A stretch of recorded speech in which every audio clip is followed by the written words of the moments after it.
What's your name? Buddy?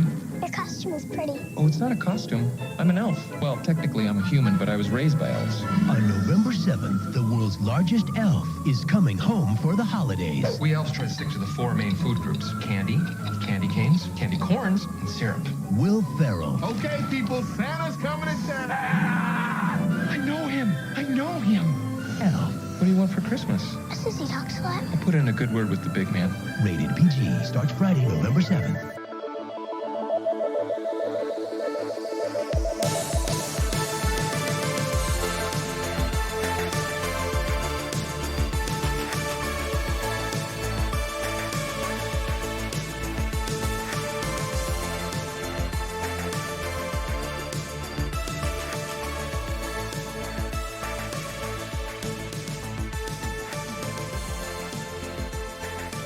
Hello, all you cotton-headed ninny-muggins out there, and welcome to Cinemarcade. This is the show about movies, video games, and the sparks that fly when those two worlds collide. Or should we say the sparkles that fly, the glitter that flies, the snowflakes? I don't know. The maple syrup that flows. Yes, absolutely. Because we're having an all-Christmassy month, and of course it wouldn't be a Christmassy month in America without talking about Elf from 2003. Yay. My name is Steve Guntley, overgrown boy, and who else is with me today? I'm J-Ban. I am elf lady that is just like, why are you in this movie? Does he need a romantic interest? I don't know. We'll get into that. Yeah, I have some questions about how attractive a person like that would be, but we'll get into that. Who else is here with us? Hi. I am Buddy the Elf's father, and I dislike Buddy the Elf just as much as he does. Yeah, well, this is going to be interesting. Like, typically, Justin either hasn't seen the movie we've watched before, or like you come to it pretty positively for the most part. Like, we haven't seen too many movies that you've out and out hated, but you're coming kind of preloaded to this one with some animosity towards Buddy the Elf. Yeah. Is it? What do you think it is? Just overexposure? Just a movie? Did it ever click with you, or was it just? I don't like cringy comedy, and to me, that's like a lot of Will Ferrell in this movie. And so all of the parts that aren't really that Buddy the Elf involved are okay, but I just don't really enjoy Buddy the Elf. So wait, until which like parts the are not near Buddy? the end of the movie. I was trying to think of which parts don't revolve around Buddy in some way. when it's less about him being so alien to this world and just doing what we would consider to be dumb and annoying stuff. I just like all of that part. I'm just like. So your ideal version of this movie would just be a documentary about James Caan working at a book editor's? Yeah. Okay. And then also like the dynamics of his family as he comes to realize that, yeah, he has been really ignoring his family for work. But what would have spurred him to that realization were it not for a large man in an elf costume? I can think of a number of other things that could have done it. 3 ghosts, maybe? Alcoholism, some ghosts, his other son that has been neglected and is clearly feeling it. He does have another son, that's true. But like, again, it's not the fact that it is this movie. It's the fact that I just don't enjoy Buddy the Elf in this movie. So you don't enjoy Buddy the Elf in this movie, but was there ever a time like, so this is probably like what came out when you were 5 or something like that? What year was this? 2003. 2003. I was 8. 8. So you came out, this is 8. It annoyed you even then, or? Yes. I also like, there was the 3 channels that kids watched. It was Cartoon Network, Nickelodeon, or Disney. Mm-hmm. And I feel like Disney and Nickelodeon trended more towards stuff that was closer to cringe comedy, with stuff like That's So Raven and all of that, where it's like, this is all just a big old thing of people causing problems themselves. Sure. Like It's Mr. It's farce. Yeah. I can watch Mr. Bean do it because Mr. Bean does it in ways that's funny. But I don't know. Like, watching The Office, I didn't really like the first half of The Office, and then a lot of the parts of the episodes I was just like, meh. I'll be interested to dig into this because like I find the second half of The Office far cringier than the first half, but we can get into. Are we all ever that. gonna play the Office video game? Oh, there It's must not a be movie. one, right? Yeah, There's no Office movie. There is Yeah, an there Office is an movie. Office movie. There's What are you an talking Office about? movie? There's a British Office movie. Oh, yeah, okay. Yeah, David Brent on the road. Yeah, that's a real movie. That probably shouldn't exist. But we're not talking about The Office today. We're talking about Elf, which was released November 7th, 2003. This was directed by Jon Favreau, written by David Berenbaum, and this stars Will Ferrell, James Caan, Zooey Deschanel, Bob Newhart, Ed Asner, Mary Steenburgen, Faizon Love, and Peter Dinklage. So, Zooey Deschanel was also pretty cool. okay, all right. See, I think we're gonna have pretty different opinions on this movie because I feel like I don't know. Deschanel was kind of in her weird wilderness period at this point, like where She's so cute, and she's got such a cute voice. she Yeah. does. Look, it was clear that she had something. She did this indie movie in the late '90s called All the Real Girls, which really kind of made people pay attention to her. But then they started trying to slot her into like big Hollywood movies, and a lot of the time her role was kind of like the sour, straight-faced, like serious girl. You know, she did that in this. She did that in like Hitchhiker's Guide to the Galaxy. Yeah, like, I liked her in that too. I think you guys might be learning something about me. through That's this. fair, but I mean, I think she once New Girl came around, she kind of like solidified what her comic persona is, and she's like suddenly very lively and charming, and like, you know. But I think she's in this phase in this movie where she's kind of like, and not that this role gives her a whole lot to do. We'll get into that in a minute. I just want to talk a little bit about the weird path that this movie has had to get to the screen. So. This year marks the 20th anniversary of this movie, and it was kind of a long road to get to that point. The script for this was first written back in 1993. Wow. All right, the original people who were attached to star in this first was Chris Farley, and he passed, and then was Jim Carrey, and then he passed. You know, and I think Jim Carrey might have actually been attached. I don't think Jim Carrey. The project. He passed on the project, yes. Both of them also said no to the project, but Chris Okay. Farley, in addition, passed away. I wasn't I was about to sure. say that, I was like, oh, that's No, Jim Carrey- some Jim Carrey's phrasing, fine. some Still phrasing, alive. Like, yeah. He's fine. He's fine, everybody. Don't go checking Twitter. It's fine. Yeah, so they were both. What did you do to Twitter? Nothing. You nothing. mean Elon, X? Oh, Elon right. Musk Yeah. did it to Twitter. I didn't do shit. I left that sideshow a long time ago. But the original script of this was much darker and aimed to be more of like a satirical movie for at least like a PG-13. Like not Maybe I would have necessarily- enjoyed that movie.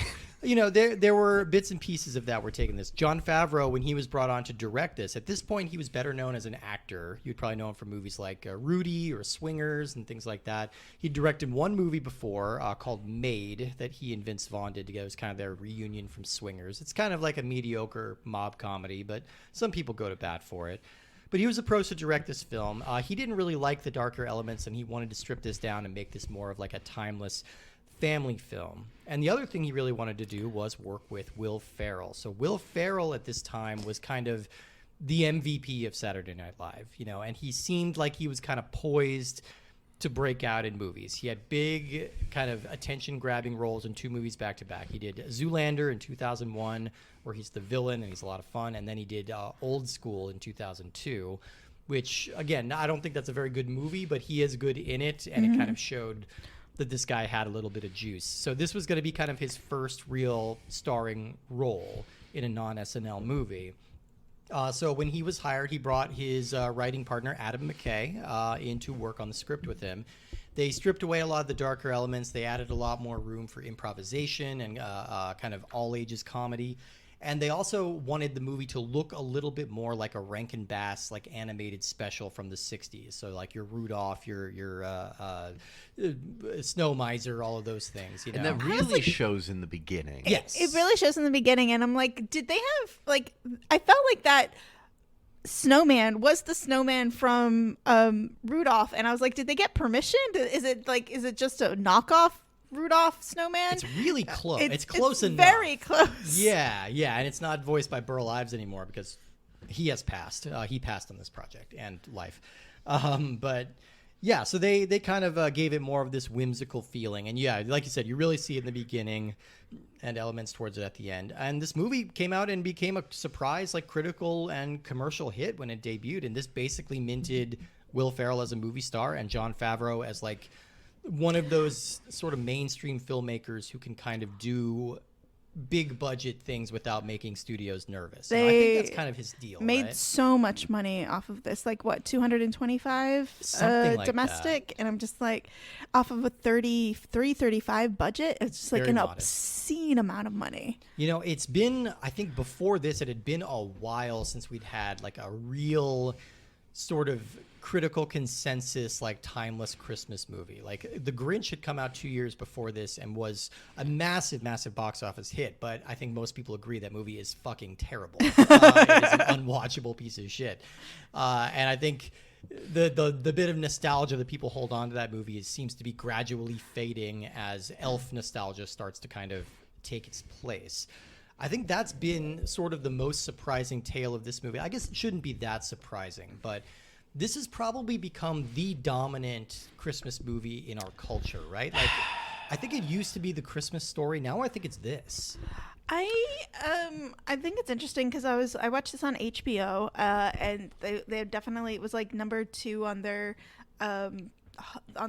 top rental or top whatever list, top streams list, and I'm just like, and I think this is really interesting because I initially, coming into this movie, I was a little bit more aligned with Justin. Okay. Because I both really like Will Ferrell, but like I don't like, I've always had an issue with characters like fish out of water characters that are obviously like stupid.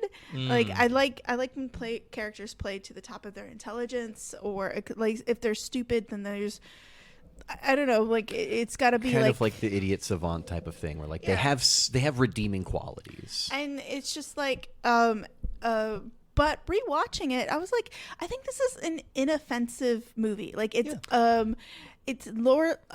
It's like, I really liked A Christmas Story, and that's probably like what I grew up with, being like the classic Christmas Story. It's my sister's favorite Christmas movie. I like me personally. I like the older ones. I like the black and white ones. I like Christmas in Connecticut. I like White Christmas. Wonderful Life. It's a Wonderful Life. Yeah. Like I like Eyes the black. Wide Shut. Yeah, I like that. Yeah. Your sister's favorite Christmas movie is Christmas Story, and my sister's favorite Christmas movie is Elf. And that's why I watch this movie a lot, too. Fair. This was a common thing we watched. But I think you're right in that as somebody who is neurodivergent, like, there's nothing that is like, oh, they're not painting him as autistic or dumb. They're just painting him as incredibly naive, and over the course of the movie he starts to learn and realize that, which is a plus. And that's why near the end of the movie, that's when I'm like, okay, Buddy's all right now. I can tolerate him. I don't dislike him, because he's at least starting to fit in with this world. I always thought it was a strong conceit. I like the idea of like a grown man who basically grew up in a storybook. Yeah. And then he gets moved into the real world. And you have to kind of square that and figure out, like, okay, Not what just was any somebody... real world, New York. New York. Like City. New York. New York City. They're walking there, you know? They're doing that. Like, Tony so- Pizza here. Yeah, Tony Pizza. I saw a thing on, I think, Reddit about somebody complaining that their boyfriend nicknamed them Tony Pizza. And that's just stuck in my head now.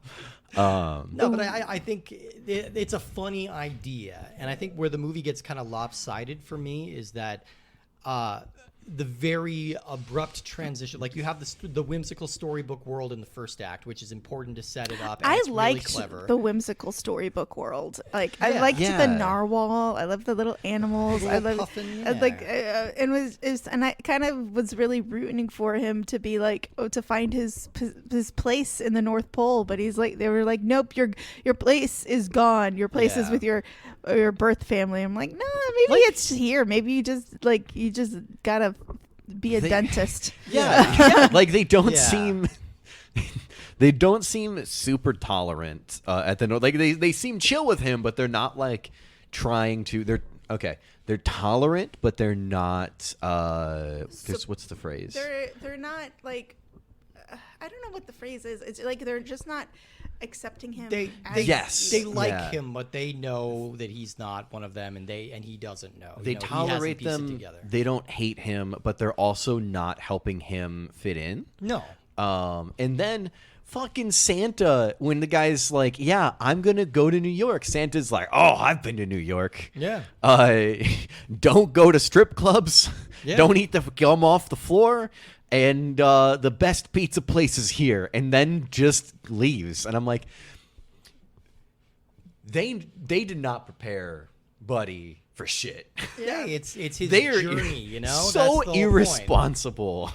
You know, it's I think where this movie kind of fails to hang together for me is just the final act when Santa comes back into the picture. I think it very abruptly turns from like a clever sort of reimagining of a Christmas movie into a very standard issue Christmas movie. I think the third act is very standard issue. I think before we get to the third act, though, we should talk about so him coming into the big city. Like, I feel like this is like there's so many instances of cringe, and there's like the biggest and I said this was inoffensive earlier, but like there are a couple of things that are like doesn't age well, like especially with Peter Dinklage, and you're just like, ouch. I mean, like he did like beat Buddy up, but you're just like, I skipped that part because I'm like, I know what this is, and I really don't like it. Like, I just know how much I don't enjoy that part, so I skipped past it until afterwards, and I was like, all right, cool. From the moment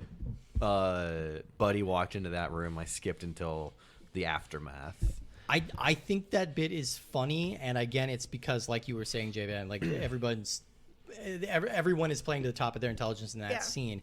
Peter Dinklage, like one of the things I love about him is that he lost a lot of work in his career because he refused to do like suit work. You know, he refused to play an elf or a gnome or things like that. He didn't want to do those. He wanted to be taken seriously as an actor, and he's just like, you know what, my size shouldn't take into account this character. Like, just let me play a character. He and could have been the de it. facto Hallmark Christmas elf, but instead he was in Game of Thrones. Exactly. I think he took the right decision there. Yeah, no, he wanted to play more human characters because he's an actor with gravitas who can do that. And so I think the fact that he's in this knows that it shows me that he understands the joke. He's, the joke is never at his expense. Yeah, no, it the definitely joke is at isn't. how stupid like, Buddy it's is. not. It is, but like, it's such an embarrass. Like, like this is why some cringe comedy doesn't play. Is because you get so embarrassed on behalf of the other person that you're just like, There are some things like before this that I do think, like, I do love like a Gimbals, like a large like Miracle on 34th Street is like one of my favorite movies initially, and it's just like when you go to the magical Christmas land of a department store. So I like that when he went in and he Christmas-fied it up. It was so beautiful, and definitely showed like some sort of like, I like it when this movie is sincere. I find myself calming and really liking it. When it's super cringe, that's like you're just like, I don't know, but he pulls it off. Like, Will Ferrell pulls off this naivete, which is, I think, a fucking mammoth task for an actor to do. I really do think this is a movie star turn performance from him. Like, I think his career was pretty well justified based on, like, I think he was never necessarily like a sure thing, this guy's going to be a movie star. You know, he's very tall, he's very kind of gangly and goofy looking, and his comedy style is sort of hard to pin down. It's hard to really describe what Will Ferrell is good at. I know we're never going to get to talk about Anchorman, but Anchorman is what, for me, was the bust-out Will Ferrell one. I was just like, there's something about when he plays a dumb, high-status character that I'm just like, I am fucking there for it. But when you've got this sort of like he's just your heart bleeds a little bit for Buddy. And I think that also because he plays, so James Caan plays the father so well in this, and you're like, oh, his rejection, so much rejection. Caan is, he's always one of those actors who feels like he's phoning it in a little bit to me, and then you hear him talk about this movie in interviews later, and he was so excited about it. He really thought this was going to be his next franchise. And the reason that never actually happened, and because James Caan was older and getting towards the end of his life and never really gave a fuck to begin with, he was always very honest about it and just said, like, James Favreau and Will Ferrell hated each other. Oh, wow. They really? just did not get along. They didn't see eye to eye on the direction of the story, and it's kind of in both of their contracts that a sequel can't be made without either of their participation. And I think Will Ferrell's tact with it now is like, yeah, I'm almost 60. No one wants to see a 60-year-old man like running around in an elf costume. Like, you know, like it's one of those rare like kind of cultural phenomenon moments that doesn't have a proper Super sequel. curious and about probably why won't they get hated one. each other. I am too, because both of them seem like kind of amiable dudes, but maybe just their energy didn't really vibe. But, you know, I would argue that this is much more Will Ferrell. Like I said, I like Jon Favreau well enough. I think he's very workmanlike as a director. We were talking about this a little bit earlier, but would we have had the Avengers without Elf? That's the thing. Is Buddy the Elf technically an Avenger? Yeah, it's my understanding that the first Iron Man movie genuinely like only happened because of Jon Favreau, right? Yeah, he directed it and kind of co-wrote it and like worked on it with Robert Downey Jr. and they basically spearheaded the entire MCU, which is now the most successful film franchise of all time. You know, so my understanding of that is that he was so integral to getting the pieces to actually come together and not make a shit movie. Yeah, he was very comfortable with working with Robert Downey Jr., giving him leeway and having like some of the more improvised moments, and truly generated all of that. And when J-Ban mentioned it, I was like, I mean, he was only in the movie for like 2 scenes, and then J-Ban's like, he directed it. I'm like, oh, I never realized he directed this movie. I just knew he was the doctor in the movie. Right. Yeah. He directed it, and then he had a big part in all of the MCU movies after this. But like, that's kind of become his career. Like it went from Elf to Zathura, which we'll talk about eventually, and then Iron Man, which and then it's just off the races. And now he's just kind of Jungle a guy, Book, Mandalorian. Yeah. Now you just kind of slot him in if you need somebody who can kind of point the camera in the right direction and Well, I feel get like generally good I performances. really feel like a thing about Jon Favreau that I think is overlooked is that his enthusiasm for the project is really what brings the projects that he chooses to life, because some of the projects he chooses are tricky. Like Elf is tricky on the page. Like it's tricky. And like no one thought Jungle Book was going to be a success. And was that the live action one? Yeah, I still haven't seen it because I haven't like, seen it either. like I think the live action. So I get conflicted about live action Disney movies because some of them I'm like, it's nice, it's nostalgic. Watching Beauty and the Beast live action, whatever. I really enjoyed Aladdin, but like I thought, I mean, the original's better, and it feels like a cash grab, and it feels especially like the ones that are animated computer digitally are just like a massive cash grab. It's my kind of hot take for all the people complaining about all the damage that Marvel has supposedly done to Cineplexes. I think it's those live action Disney remakes that are the real kind of like death of cinema for me. They are so cynical, they are so soulless, and the fact that they're spending millions and millions of dollars to recreate something that was already pretty perfect. Like that, you know, we don't need a new live action Beauty and the Beast that's exactly like the original. We sure as fuck don't need whatever the hell that new Lion King was that absolutely sucked all the joy out of that story. And that's a Jon Favreau joint right there. I love how that movie came out and there was like enough that I heard about it without looking for it. Yeah. And then this might be the first time anybody's mentioned it since then in my presence. It grossed $1 billion. So, I mean, you go figure. I mean, all of this really for me is to say that, like, I think any magic that this movie Elf has is more coming from Will Ferrell than it is from Jon Favreau. I think his particular energy and like a lot of the kind of now iconic lines in this movie are improvised by Will Ferrell. His freak out when he finds out about Santa and I know him, that's improvised. Like the whole bit where he's making his own little pasta with all the candy on it and eating it, that was improvised. Oh my god! Like they let him go, and I think that's when Will Ferrell really shines. I think this usually happens in the Adam McKay comedies that he makes with that they make together. Like he finds characters that are so singularly weird. Think of like Step Brothers or The Other Guys, which is like, one of the weirdest characters. Like, I love this character. I hated that movie the first time I saw it, and now I like watch it regularly because I just love all these weird swings he's making with this character, and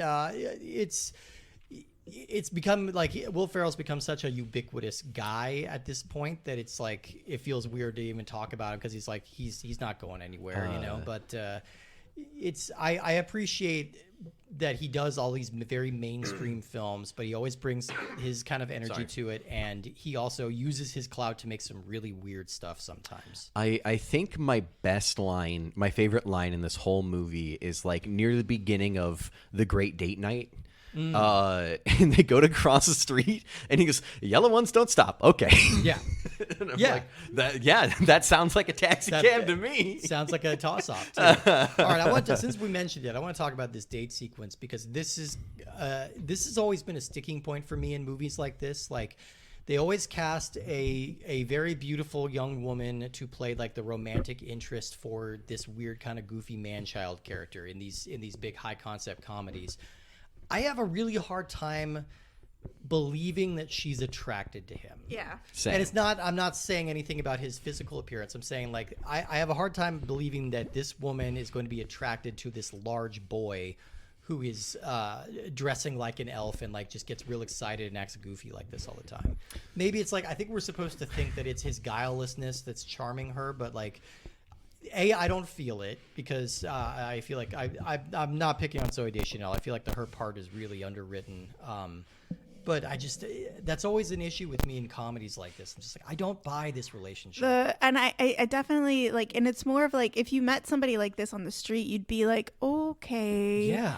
And then you'd treat them like like they're the naive person that they are. You're like, you don't necessarily, like, this man has no life skills. No.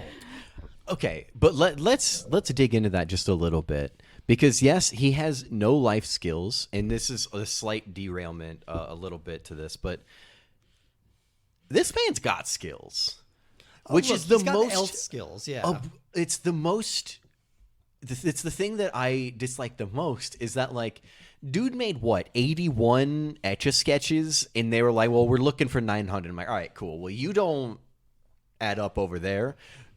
Anywhere else in the world, you fucking demolish." That's the thing. Well, it's relative speeds, right? They're working at elf speeds so they can produce all the toys. Yeah, he could literally come to the real world, and he could just decorate stores for holidays for the rest of his life and make bank. Yeah. Like, what he did to that store made his boss think they were going to fire him. Yeah. Because it was so good. Yeah, I mean, so he's got like some kind of magical elements to him, and I like the conceit that like he is somebody who grew up eating nothing but what elves in a magical North Pole eat. So it's all cookies and candy canes. He eats and the syrup. cotton balls. I'm like, yeah. So those weren't actual cotton balls, right? Oh, I'm sure they were like cotton candy or something. Like, yeah, I'm sure it was some kind of prop. I don't know, man. A comedy. Sometimes comedians do a lot for their art. Like, did you see him eat that? There was no cut when he was eating the pasta with syrup Was there on something wrong with that? Reportedly, he felt very sick after that. Yeah. He had to take a couple days, which I can't really blame him. That I just looked at him piling that all together, and I went, man. Should I do that too? Speaking of food, I want to mention this. So, There's like supposed to be a sweet pasta that I've never tried. Like, so I don't know. Is it like is it sugar in the process of is it making like those it? gummy Or spaghetti like they serve at the movie theater? No, like it's regular pasta, but you put sugar and butter okay. on it. Oh, okay. Okay. Well, I know you I put can see sugar that. in pasta sauce. Anyway, either way, I More should sugar, mention that Steve. we tried to have like the full like 4D experience here, and we got some Yeah. elf flavored donuts from the Krispy Kreme at my right next door to my apartment. Not to dox myself or anything. Sorry, folks. I live next to a Krispy Kreme donuts. But yeah, it's. We tried the 4 different flavors of elf donuts. Mostly, I was trying to see if I can get Justin to turn around on this. Oh, did you find an answer to the sweet spaghetti? I did. So there's sweet cinnamon and brown dessert pasta, and there's Polish strawberry pasta with cream. Ooh. Oh. So there's like All right. there's a thing Yeah. about sweet pasta. I don't know. But Nothing look, about gummy bears or chocolate on there, though. No, Yeah, nothing so- about that. If Which you- was on, well, at least inspired by the donuts. Yeah, what if were you the flavors put we had? donuts in Yeah. front of me, Yeah. it's a hard time to find a donut I don't like. I'm not the biggest fan of jelly filling, but I still will eat it. Yeah. Um, But this one these- wasn't jelly filled, right? So we had No. It's Oreo filled. I would have Oreo cleaned filled, up yes. all of these donuts on my own. Like, truthfully, they weren't bad. Like, No, No, they they were were good. solid. The Quite good. sugar cookie donut was the best. Oh, it was so good. Look, the sugar cookie one was solid. It's like blue, and it's got a little like sugar Buddy the Elf on there that you can eat. I'm still a sucker for just a regular chocolate glaze with sprinkles, and that's one of them. boring donuts. I know, but you know what? It's hard to argue with the classic. There was a maple donut that was a maple donut covered in syrup. Right, it was and that was also inspired- pretty good. That one was called the Buddy's Breakfast. It was inspired by his eating habits, so it had M&Ms on there and like. Well, things and like it's that. so nice that this movie, like, we talk about Christmas movies, and like we talk about movies that have legacy. This is the 20th anniversary year Yeah. of Elf. It's very popular. It's definitely I feel like you're right. I feel like this generation grew up on Buddy the Elf, and it seems to be such a big part of Christmas for a lot of people. It's just not a big part of my Christmas, and I feel like this played on high rotation. Like my flatmate was like, yeah, when he was working at Gold's Gym, they would play it nonstop. It was like the December movie that they would play, and it was just like. I think this is fine for other people. I don't and I think it's a classic because other people like it. I don't consider Yeah. it's not a personal classic. It's not Yeah, necessarily very for me much. either. I think I was an early fan of it. Just as a comedy nerd, I was excited to see that, like, oh yeah, Will Ferrell's gonna be a movie star now. That's cool. He was kind of like, not necessarily a cult comedy figure at that time, but like, he wasn't the guy that he was today. And so like that felt exciting. It's like, oh, this guy's gonna get a movie career. And I thought it was funny, and I thought it was charming, and it felt like a nice little antidote to the Christmas movies I'd been watching over and over. I still find it pretty charming for the most part. It's definitely reached kind of a point of oversaturation just in our culture. Like at this point, it's not that exciting to see somebody wearing like an elf T-shirt or, like I said, the branding is just absolutely everywhere. The branding is everywhere. Like I was tempted to actually go to one of the Alamo Drafthouse movie parties because they're having a movie party practically every night. Yeah. With the elf. With the elf movie, but I was just like, I'll just watch it at home. Yeah, for sure. Yeah, it's not necessarily something I want to be watching in a crowd. you know? I think J-Ban did a good job of articulating all the things that I don't like about the movie, and it's really just like the cringy and the secondhand embarrassment and stuff. I've always been like hit hard with that, and so but I agree that there's a lot in this movie that's fun. And in addition to this, this isn't my favorite Will Ferrell Christmas movie. Okay. Because, and I don't think it did very well, but there's a movie that came out called Spirited from like Apple.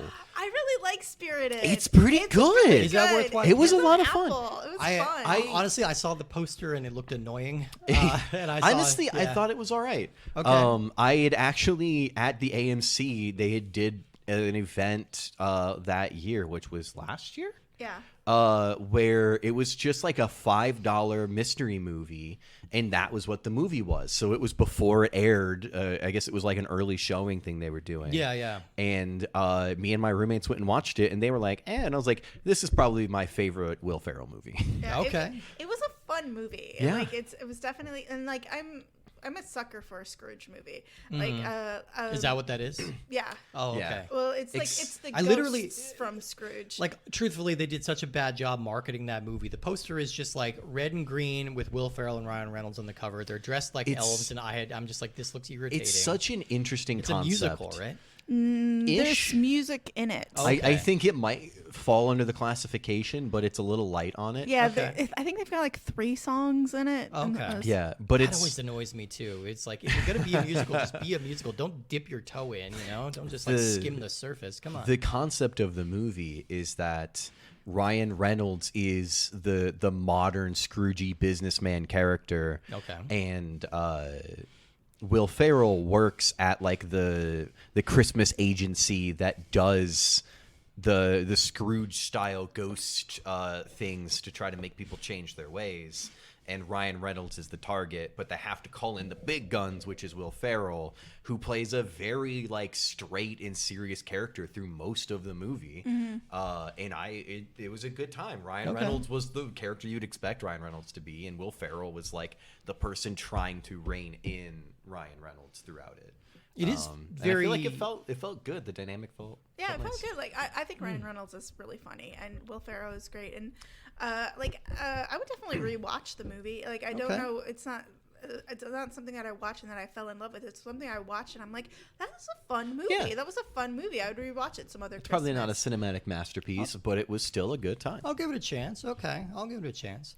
I mean, it just kind of like tangentially thinking right now, it's interesting to me that Will Ferrell's career has remained pretty consistent. I mean, in terms of like the comic persona that he was back in 2003 is still largely the kind of types he plays. Like as recently as something in like Barbie. The biggest movie of the year, right? Barbie. Right, and he's still kind of doing that shtick. Like a lot of his contemporaries have either like they're directing or they're doing like dramatic work and trying to win like Oscars. Bill Hader, like that. Yeah. It's like, you know, like, so it's interesting that he has really stuck with his guns. Like he's had this brand for so long, and he's it's not that he can't be a dramatic. I've seen him give good dramatic performances and things, but it's never felt like a big like what he swing. talks about, like he is close to 60 now, and like how is he going to transition? Because I feel like British comedians do a really good job of transitioning to old age, because like I think they're allowed to transition into old age.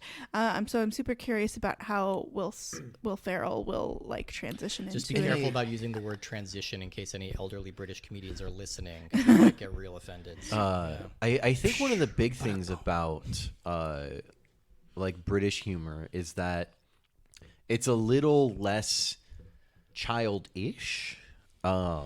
It's very dry. It's a little more dry, but then even like the childish stuff isn't quite as like I guess. Yeah, no, I understand that.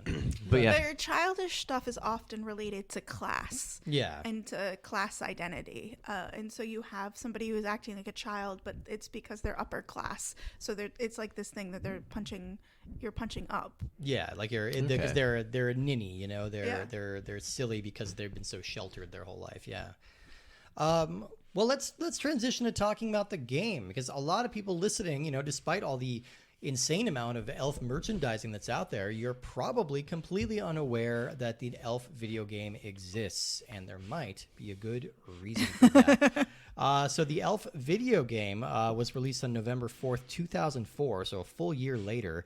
It was developed by HumanSoft and published by Crave Software, and this is exclusive to the Game Boy Advance, so you may have missed this entirely, and it's probably pretty hard to find most places now. So this came out a full year after the movie. It was basically buried. This is made by Crave Software, and they're basically known for cranking out really half-hearted, like budget titles based on IP that nobody cares about. Like I know I'm being mean to Crave Software, but I've had to play a lot of their games throughout my various podcasts over the years, and I have reason to be mad at them. They've put me through some really terrible games. Look up Santa Claus Saves the Martians, or no, it's Santa Claus Saves the World, or Elf Bowling, or Milo's Astro Lanes. Yeah, there's a lot of shit out there made by Crave Software, and I think I might count Elf the video game among them.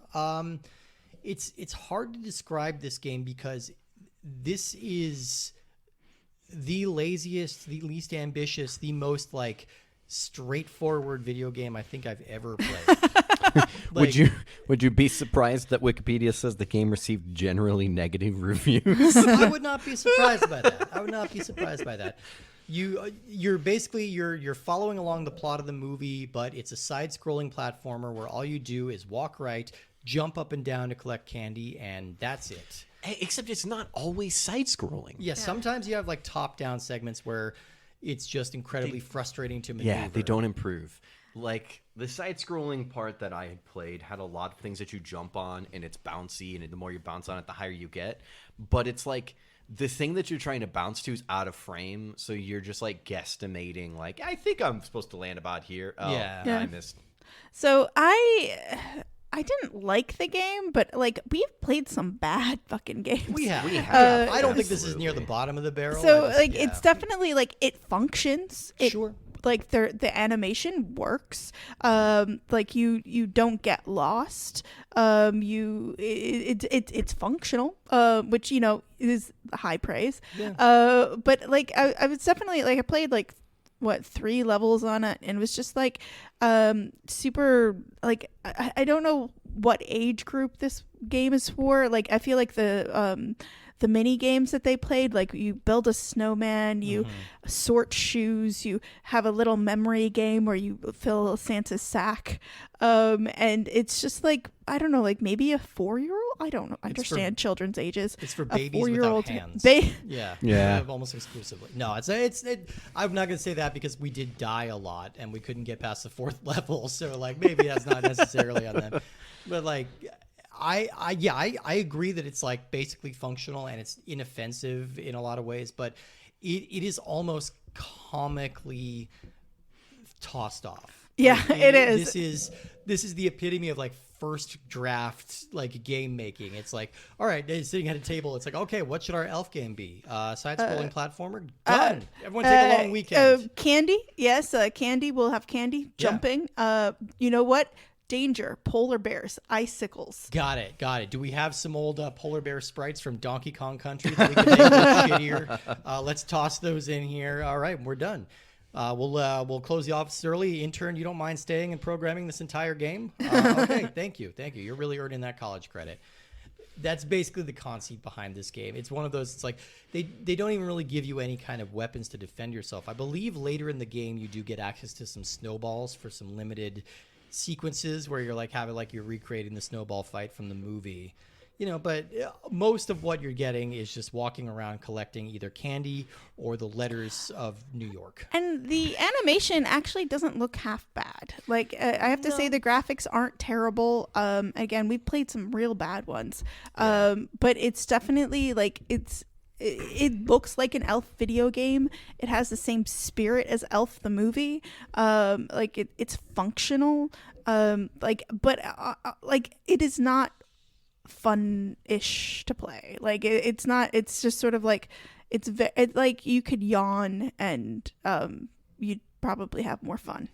Yeah, it's one of those games where any kind of motivation you have to play through it will be stymied the first time you die.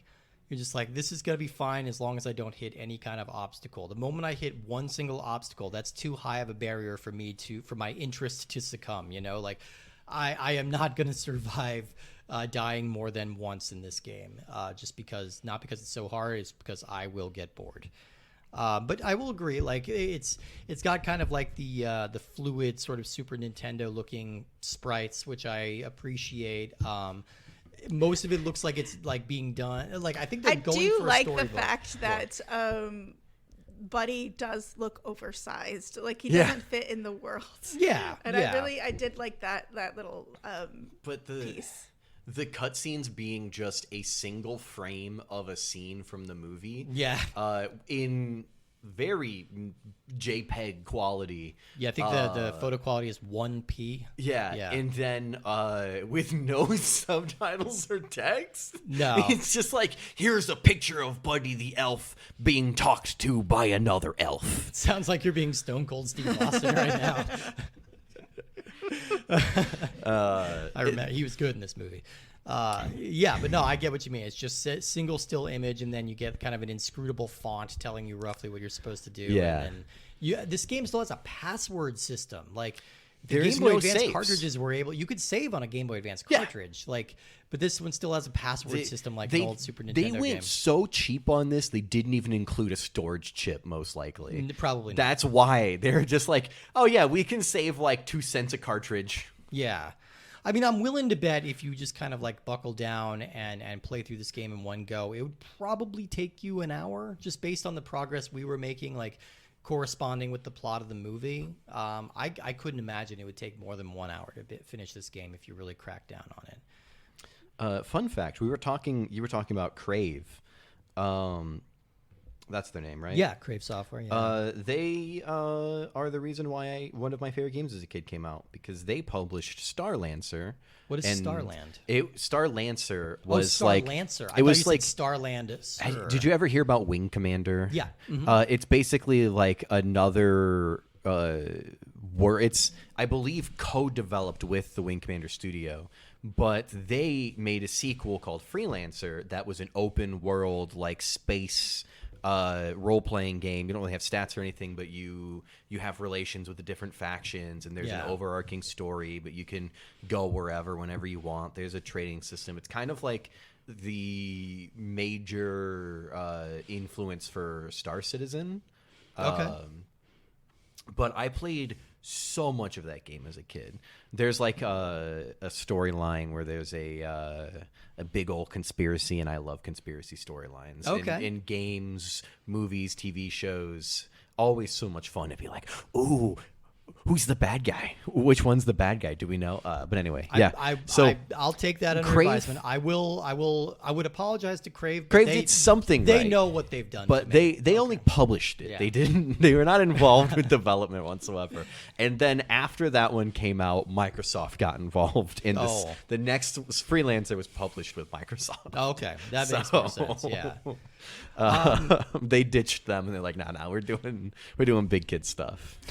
Well, I think the other important element to talk about with this game, which I think J-Ban is, you're the one who really dug deep on this. This game comes with mini games.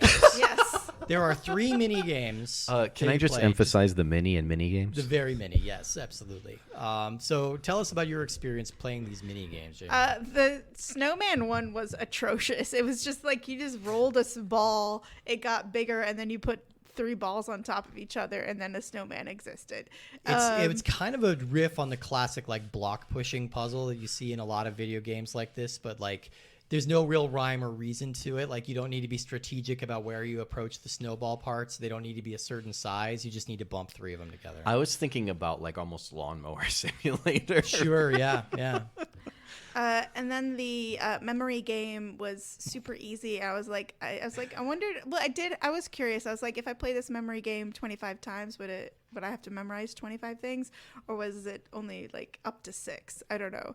And then finally the shoe game, which was the troubling one because it was tricky because you had this like little rotating 4-axis thing, and you pick up a shoe, but you don't always pick up the shoe that you want to pick up the shoe, and you've got to pair the shoes. Again, riveting. This game was riveting. I only just watched you play this last one, but I was really confused about the mechanics on that one. Like, the mechanics were not good. Yeah, you got these conveyor belts of shoes coming in from all different sides, and you're supposed to snatch the right colors. But I wasn't clear which one was doing the grabbing and which one. It was weird. I think they all grab at the same time, because I saw J-Man pick up multiple shoes.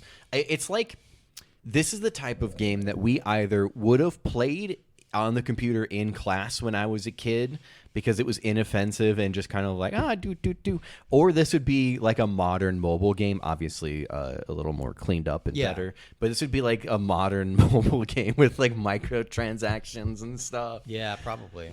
Yeah, I mean, it is what it is, you know. Like it's a very unambitious side scroller with 3 pretty negligible mini games tossed on it. Like, had I paid full price for this at any point, I'd probably be more upset than if I just kind of emulated this. But supposedly there are mini games in the story as well that we didn't get to. Right? Yeah, so you fly Santa's sleigh. Hopefully those are like. Look, I don't think they're any better, but like we can hope. Right. Yeah, it's just kind of the bare minimum. It's something I'm surprised with this movie's popularity that it hasn't been revisited in another form. And that makes me wonder if there's a contractual reason for it. Like you had mentioned that like they can't make a sequel to the movie without the 2 of them signing off on it. It makes me wonder if somehow, somewhere, somebody has control over it and they're like, no.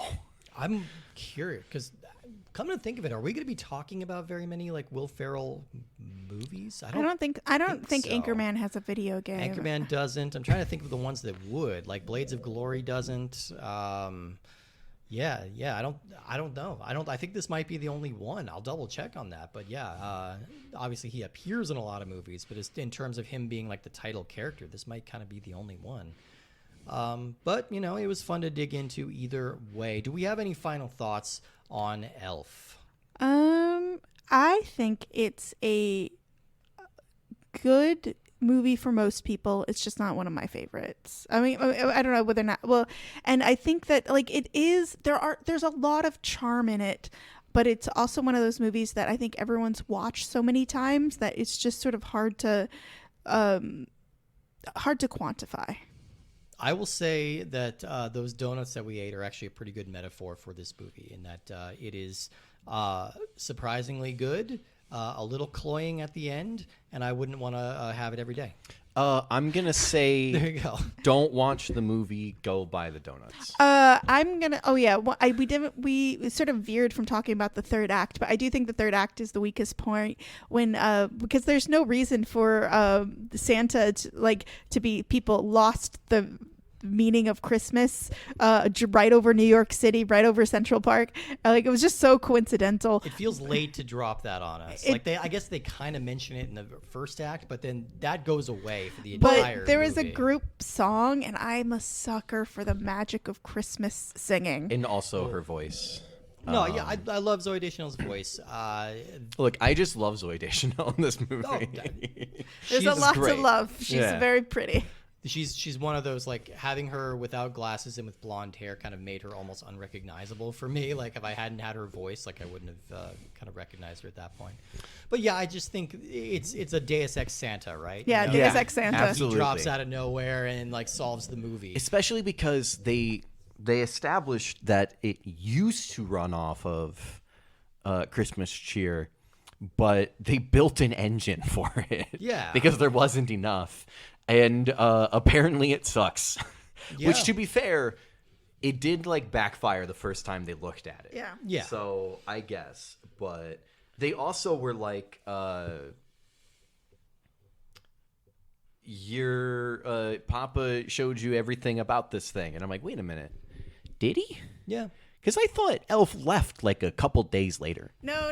Or was that earlier. before the That was time lapse? That was before okay. he Yeah. even started working in the Got you. Okay. the workshop. I Again, do like the so very what we're saying is, yeah. Buddy the Elf is a rocket scientist. Yes, essentially. Yeah. I mean, I do like the button that this movie puts on everything where it's they went into business for themselves. They published a book about the movie you just saw. That tracks. That feels this movie ultimately feels like kind of a kid's movie or a kid's book that's just kind of 10% smarter and more clever than it needs to I be. do think it was unnecessary that he ends up with a child at the end because I'm just like, I don't want to think what about is it. he? Oh, Buddy fucks. I don't want to think about it, right? Yeah. Also, the scene where Buddy got drunk, he just gets wasted in the mailroom. Not wasted, but they're definitely having a good time. Yeah.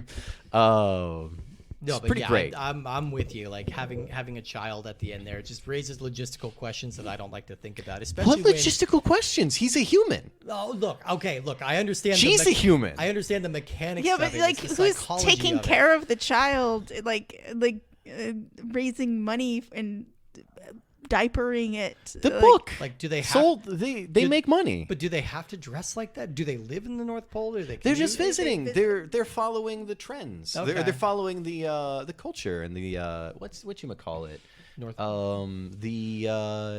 My God. customs. Yeah, the customs. Yeah. They're following the local customs. Okay. All right. Well, 10 out of 10. I stop. I would comment withdrawn. Comment withdrawn. Of the entire movie. That's not that absurd. No.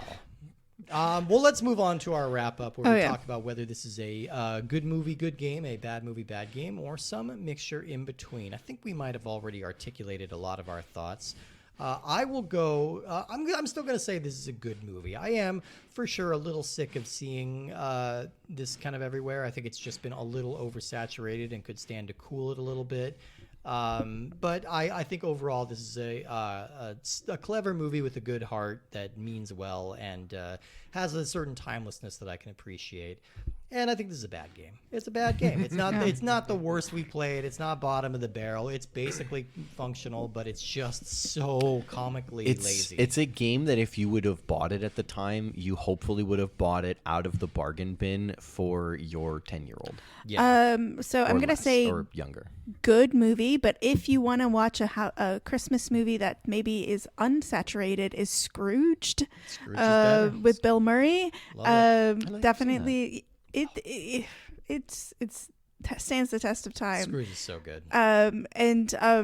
But yeah, like I just feel like again this is a bit oversaturated, but and I think it's it's hard for me to say bad game because it was functional, but I'm gonna say bad but functional. Yeah.